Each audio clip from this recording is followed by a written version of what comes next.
நம்முடைய குழந்தை பாடல்கள் எதிர்மறையான எண்ணங்களை தோற்றுவிக்காது. நெகட்டிவிட்டின்னு சொல்வார்களே, அவை எல்லாம் இருக்கவே இருக்காது. அவை சுற்றுச்சூழலுக்கு நம்மை நட்பாக அழைத்து செல்லும். சொல்லுவார்கள்வா, bird friendly, animal friendly, environmental friendly என்று. இப்படித்தான் நம்முடைய பாடல்கள்லாம் இருக்கும். நீதி பாடலாக இருந்தாலும் சரி, சிறு சிறு பாடலாக இருந்தாலும் சரி. குழந்தைக்கு என்ன சொல்வார்கள்? காக்கா காக்கா கண்ணுக்கு மை கொண்டு வா, கொக்கே குழந்தைக்கு பால் கொண்டு வா. அது மட்டும் இல்லை, பச்சை கிளியை பறந்து வா, பாலும் சோறு முன்னவா. அட, பச்சை கிளியே பறந்து வா. இப்போ கண்ணு முன்னாடி அந்த பச்சை கிளி பறந்து வருது இல்லையா? நமக்கு நம்மோடு கூட அந்த பச்சை கிளியை பற்றி நம்ம எவ்வளோ நல்ல எண்ணங்களோடு இருக்கோம் இல்லையா? பறந்து வான்னு கூப்பிட்றோம். அதை அப்போ என்ன, நட்போடு தானே கூப்பிட்றோம் இல்லையா? காக்கையை கூப்பிட்றோம், குருவியை கூப்பிட்றோம், அணிலே அணிலே எனக்கு சொல்கிறோம். அணிலே அணிலே அழகிய அணிலே, அதை தூக்கி மரத்தில் ஏறி அழகாக மரத்தில் ஏறுற அந்த அணில் நம்ம கண்ணு முன்னாடி வருது இல்லையா? அந்த அணில் நமக்கு எவ்வளோ சந்தோஷமானதாக இருக்குது இல்லையா? அதே போல தான் நமக்கு பழைய காலத்து மரபாக இருக்க பாடலும் உண்டு.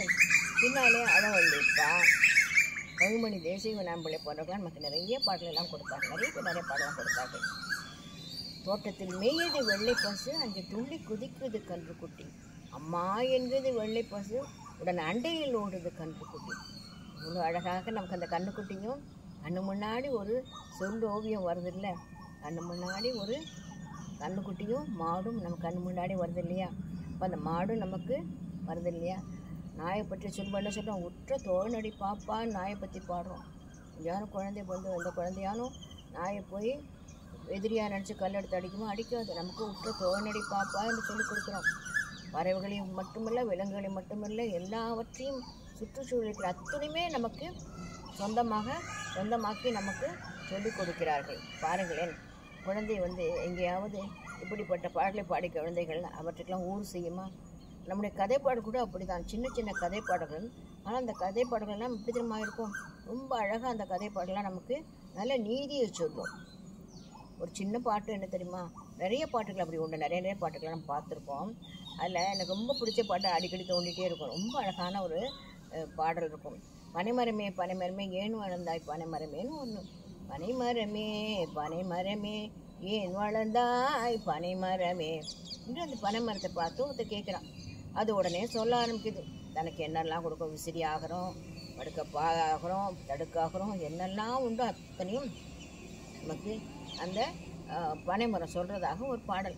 பனைமரத்தை பற்றி நமக்கு எவ்வளோ நல்ல எண்ணங்கள்லாம் வரும் இல்லையா? அந்த பாடல் நம்ம பார்த்தோம்னாக்க, கேட்டோம்னாக்க, சொன்னோம்னாக்க பனைமரத்துக்கு எவ்வளோ நல்ல எண்ணங்கள் வரும். அதே போல் தப்பு செய்யக்கூடாதுங்கிறதுக்கும் சொல்கிறதுக்கும் நிறையா உண்டு.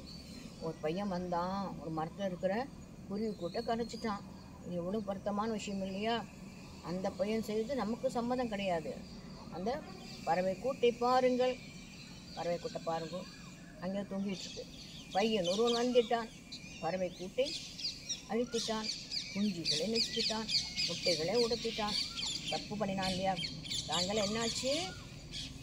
பறவைகள்லாம் பறவைகளும் வந்தன, கதறி பதறி அழுதன. இந்த பையன் என்ன பண்ணினான்? மரத்தை போட்டு அந்த குருவி கூட்டை கலைச்சிட்டான். சாயங்காலம் அந்த குழந்தைகள்லாம் அந்த அம்மா எல்லாம் குழந்தைகளை காணாமல் அழுது, கதறி பதறி அழுதன. அந்த பையன் செய்தது எனக்கு சம்மதம் இல்லையே. அந்த பையன் தப்பு பண்ணா இல்லையா? அப்படி செய்யலாமா என்று நமக்கு அறிவுறுத்துகின்றது. அதே போல தான் பாட்டியின் வீட்டு பழம்பானைன்னு ஒரு பாட்டு. பாட்டியின் வீட்டு பழம்பானை என்ன பண்ணிட்டு ஒரு எலி போச்சு. உள்ளே போய் நல்லா வயிறு புடைக்க நல்லா தின்னுது. நெல்லெல்லாம் சின்ன ஓட்டை விட உள்ளே போச்சு. நிறைய சாப்பிட்டு தான் வயிறு பெருசாக போச்சு. வெளியில் வர முடியல. என்னாச்சு? வெளியில் வர முடியாதனால என்னாச்சு? உள்ளே மாட்டின்றது. ஏன்னா சின்ன எலியாக போச்சு. நிறையா நெல்லை தின்னு வயிறு உள்ள பெருசாச்சு. அந்த ஓட்டை விட வெளில வர முடியல. அப்போ என்னாச்சு? நல்லா பிடிச்சி அடித்து உதச்சிட்டாங்க அதை. அப்போ என்ன பண்ணணும்? பேராசைப்படக்கூடாது. இப்படி சொல்கின்ற நல்ல அழகான நீதியை அந்த பாட்டு சொல்கிறது.